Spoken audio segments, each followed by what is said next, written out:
Hey everybody, my name is Ryan and welcome back to Iowa Classic Cars. Today I have another story for you on how I saved a 1962 Belair 4-door sedan. This car was a 100% survivor. Other than the little bit of rust it had in the fender and the dogleg, this car was just immaculate and beautiful and definitely showed its age, but was a very solid car, and I'm glad we put it back on the road. So with that being said, let's start the video. So to begin the story, back in September of 2020, me and my buddy Dave took a road trip for a week out from Iowa, out to Wyoming, Montana, and then back home through South Dakota. We were mainly looking for junkyards, old cars to buy, whatever we could basically bring home with us back to Iowa that was a lot cleaner in terms of metal and, the stainless wasn't so beat up and all that good stuff. Just any good parts we could bring home and use in our cars, we were definitely looking for that kind of stuff. So we hit a couple junkyards in the first 3 days, bought a lot of parts, but we were not able to find any good cars to take home with us. Now we did take a 20-foot open car trailer in the hopes we would find something, super clean out in Montana or Wyoming, to bring back to Iowa where the clean metal really isn't that easy to find and easy to come by, and thought that we could probably make a couple bucks if we flipped it over here in Iowa. So we were looking around, hitting these junkyards. Stuff was either too far picked over or it was just too far rusty and it was not able to really be brought home. So to make a long story short, on the second to last day of the trip, we actually stopped at this little automotive museum in Rapid City, South Dakota, and lo and behold, as we're driving to this place, we actually spot a 59 Impala 4-door sedan right there on the main road in Rapid City, and we're like, oh my god, whip around in the median, we have to go back and check out this car. So we get back to the guy's place. It's just a business. The car is just kind of sitting out front. We're thinking it's a customer car, and he's just there to do his shopping or whatever it is. But come to find out, it's actually the owner of the shop, and he has a bunch of 59s and 60s as well pushed back behind the building.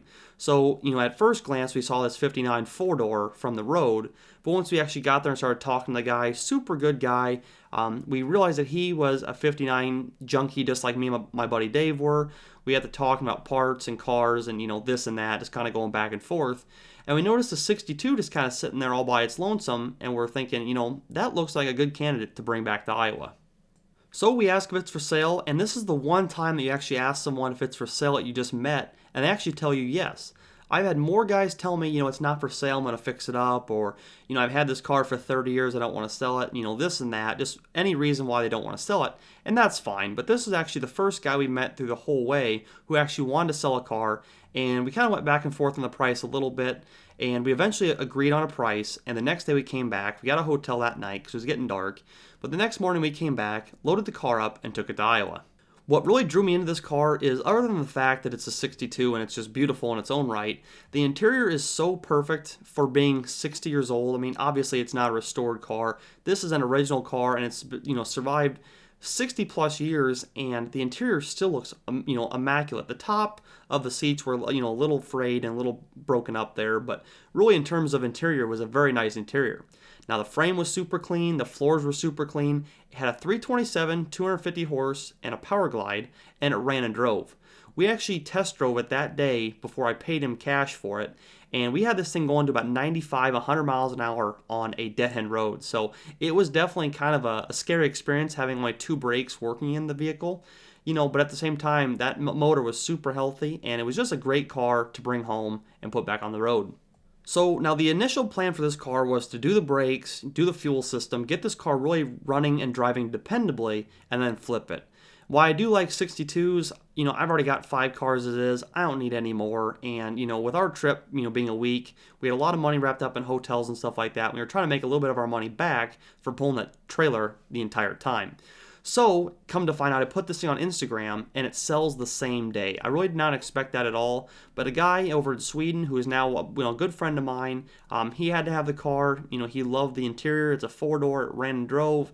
He loved it, and he sent me the money right away, and about 2 weeks later, the car went over to now its forever home in Sweden. So what you'll see at the very end of this video is about a 3 or 4 minute clip of the new owner. He actually filmed this car for me today, and what he's basically done to the car now, which is nothing. He's put brakes on it, he's cleaned the fuel system, and he's got it dependable, but he drives this thing all the time. He's truly in love with this car, and I'm very glad that we actually pulled this car from, just kind of sitting and being abandoned in a yard in South Dakota, brought it to Iowa, put it on the internet, and now it's across the world essentially over in Sweden. It's just a pretty cool thing. I know that some people don't like me sending cars overseas. Some people love it. But at the end of the day, you guys, the sad reality is here in the US, people don't appreciate four doors and wagons, I don't think, like they should. And I've seen a lot of good cars that were four doors or wagons actually be parted out to fix hardtops and convertibles. And the thing is, I had a couple guys in the States ask about this car, but they only wanted the motor and the frame for a convertible. And I thought, this is too good of a car. My mission in life is not to be cutting these cars up. It's put them back on the road and put them in the hands of people who enjoy them. So I kind of passed on their offer of what they were wanting to do with the car, but my buddy now in Sweden, he wanted it just like that. He wanted it as a driver, and he wanted to keep it around. So I definitely, wanted it to go to him and someone who loved it. And in the end of the day, that's what happened. I've pulled more cars out of ditches and ponds and, wherever they are, wherever they've been pushed to, and put them actually back on the road in hands of new people who appreciate them. And I love showcasing this stuff, even though I wasn't filming this stuff at the time. The photos we have, the memories we have, I want to share that with everyone, and I hope you guys will appreciate, me putting these together for you. But in the future, I will be filming all my travels and all my car buying adventures. So with that being said, if you guys did enjoy the video, please make sure to stick around through the whole way and watch this basically what it looks like now, this new video showcasing.